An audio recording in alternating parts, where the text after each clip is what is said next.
Good morning, BSN 4A students, and good morning, Ma'am Sukwano. I am Apdian V, your lecturer for today.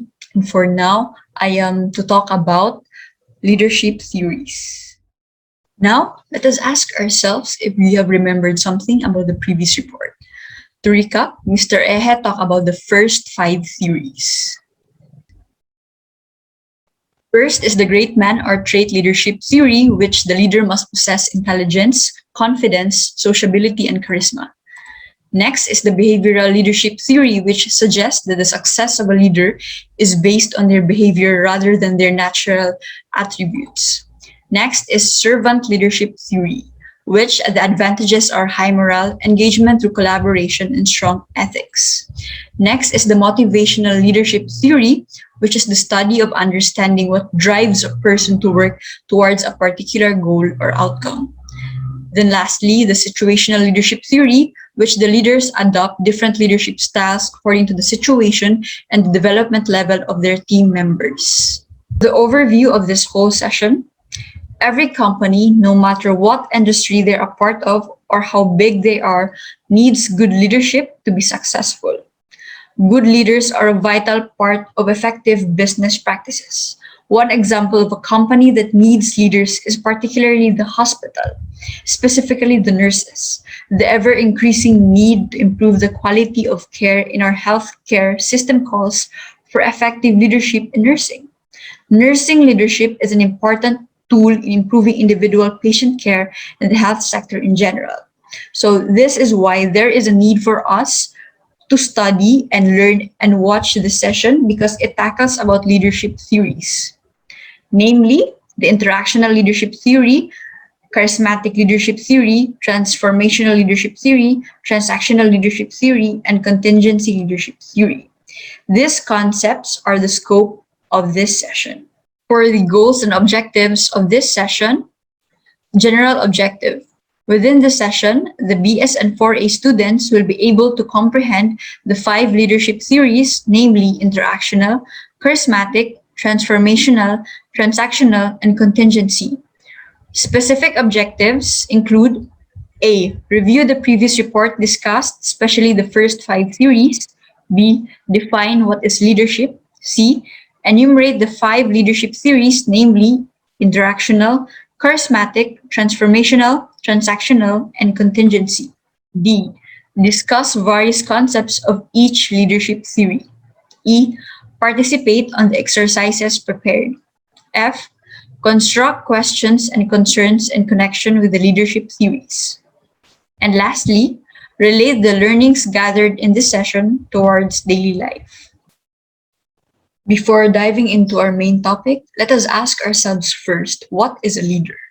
A leader is one who inspires and motivates action. Having a can-do personality and strong leadership skills is the key to leading the charge.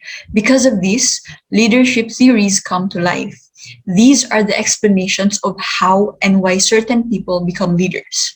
They focus on the traits and behaviors that people can adapt to increase their leadership capabilities.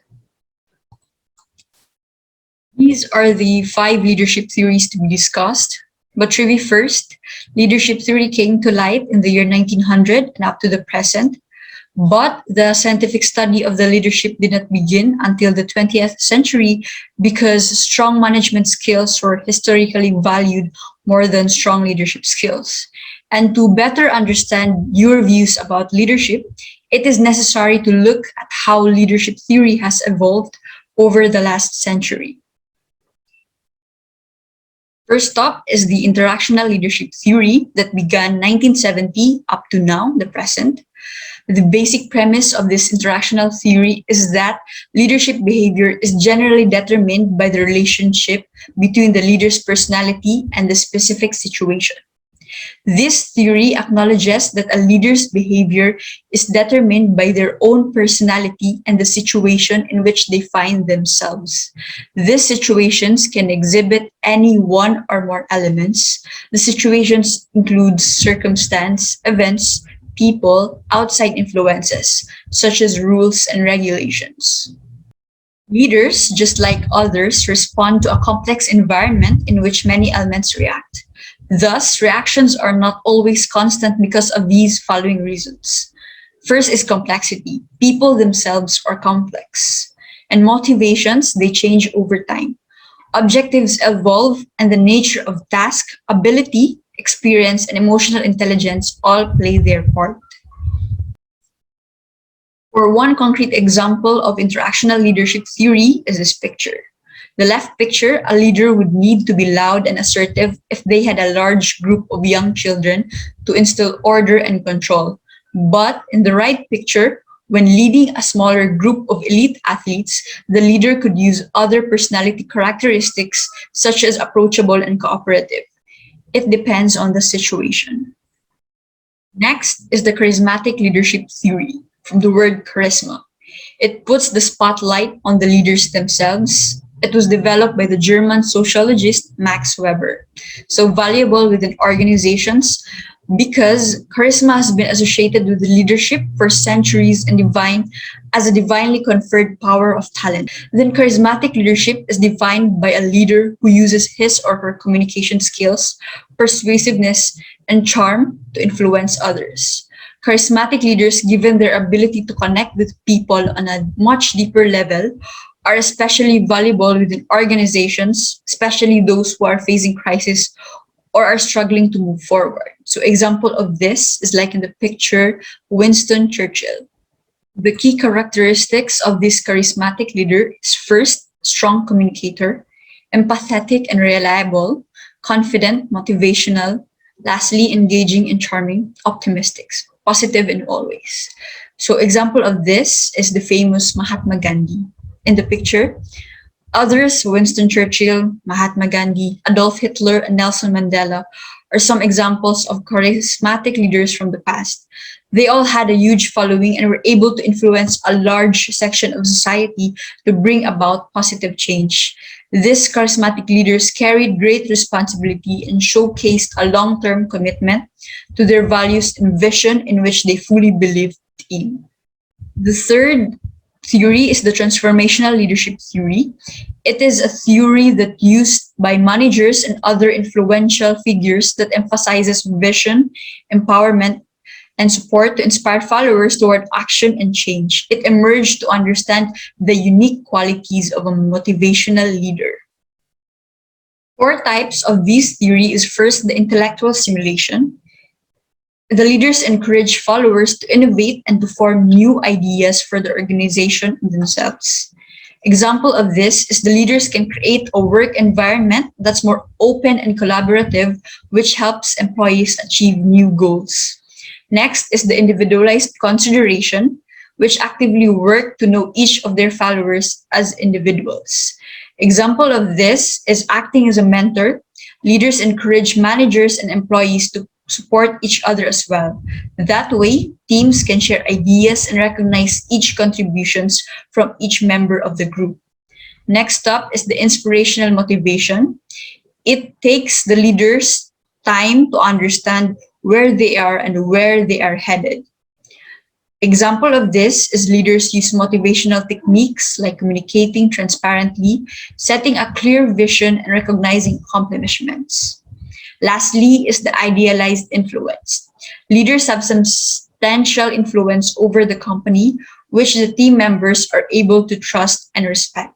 Example of this is transformational leader should embody the energy and focus needed to move forward and serve as a role model for the team in order to influence their members. The third theory is the transactional leadership theory. It was first described by Max Weber in 1947 and then by Bernard Bass in 1981. Transactional leadership theory involves motivating and directing followers primarily through appealing to their own self-interest. The power of transactional leaders comes from their formal authority and responsibility in the organization. The main goal of the follower is to obey the instructions of the leader. The theory can also be mentioned as a telling style. An example of transactional leadership theory is this picture. In this theory, the leader believes in motivating through a system of rewards and punishment. If a subordinate does what is desired, a reward will follow. Hence, in the first picture, the left picture, and if he does not go as per the wishes of the leader, a punishment will follow. The second picture in the right.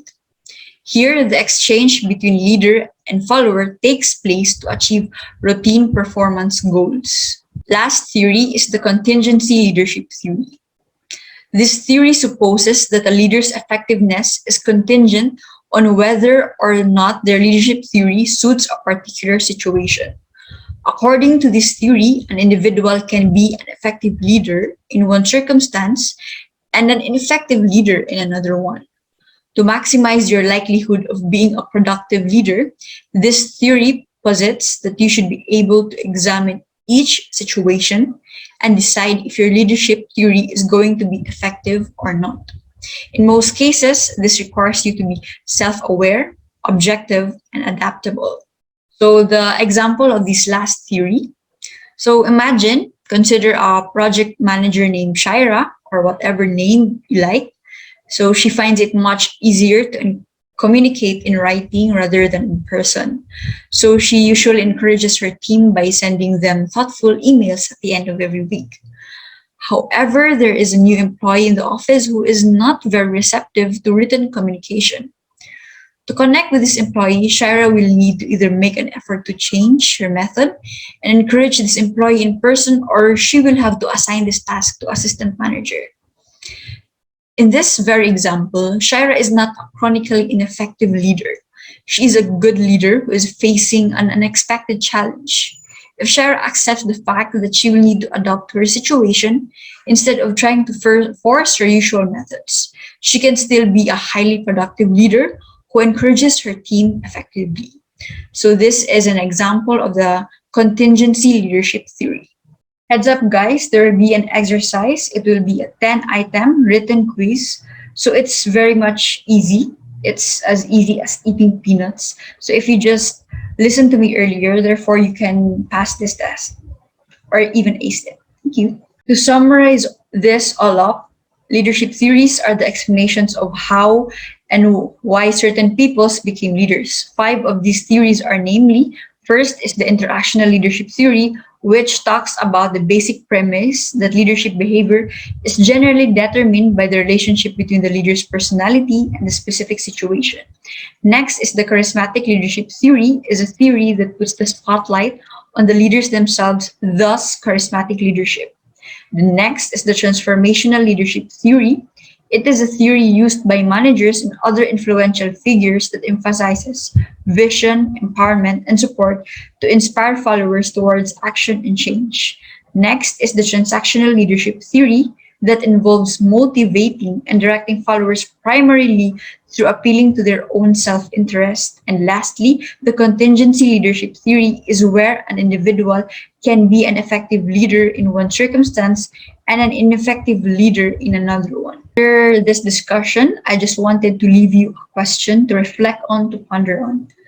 Among the 5 leadership theories discussed, what do you think is the best one? How can you apply it to your life as a leader? So you can opt not to answer this directly now, but you can answer this through the comment sections below where this video will be uploaded. I just want you to reflect on, to ponder on all the knowledge that you have gathered from this discussion. To conclude this report, leadership theories seek to explain how and why certain people become leaders. Such theories often focus on the characteristics of leader, but some to identify the behaviors that people can adapt to improve their own leadership abilities in different situations. After all, leadership is not for show only. As what in the picture has said, leadership is an action, not a position. So now we have already learned the various concepts of leadership theories. The next topic to be discussed by my classmate is the different concepts of leadership styles. Basically, this is a picture, basically an overview or a teaser for the next topic to be discussed. Thank you. That's it. That's at the end of my presentation. Thank you for listening, guys. And if you have questions, feel free to unmute yourselves, ask me, or comment to the comment section below. where the video will be uploaded. And always remember that the leadership theories that I have discussed and the quote that leadership is not a position, but it is an action. So take action. Thank you, and that's all.